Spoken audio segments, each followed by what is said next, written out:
why do you think the black people didn't fight back when they were getting taken over? Oh, that's a loaded question.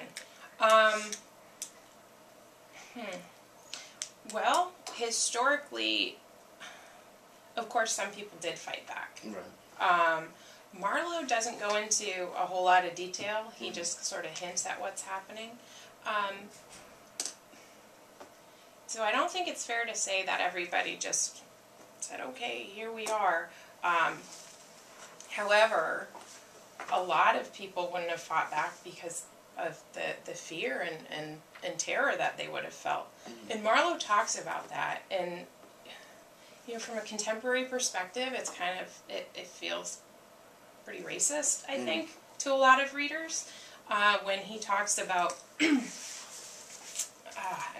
I don't want to take up your time looking for a quote, but he does have a great quote in which he talks about how for many of them they would have looked up to the whites as gods, that this is, they come in with their guns blazing, they come in with technology that is unknown, and for many of the natives they would have sort of believed that they were more powerful and godlike, and that sets up Kurtz. As you can see, Kurtz is God to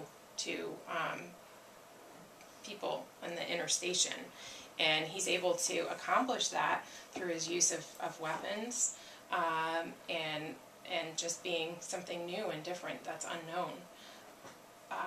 And they were brutal.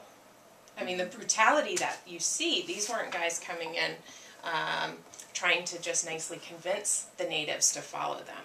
These guys, or to do the work of slaves, they're coming in with guns blazing, and they're torturing, and they're doing horrendous things. And again, Conrad only hints at it, but you guys watched that documentary. And in the documentary, you get a little bit more detail about the horrors of what was done to the people, with women being kidnapped, physical mutilation, you know, the cutting off of genitals, and you know, forced incest, and for the amusement of the white officers. I mean, they're coming in and terrorizing people, and if something wasn't done, then they could just go in. They had free reign to go in and burn down a village and massacre and slaughter hundreds of people. And Marlowe talks about, you know, it's like silly and childlike to see the abandoned village after Freslevin, his predecessor, was killed. That's how he gets the job. Freslevin was killed because he went ashore and he beat the tribe of the village severely. He's beating him to death, and the son of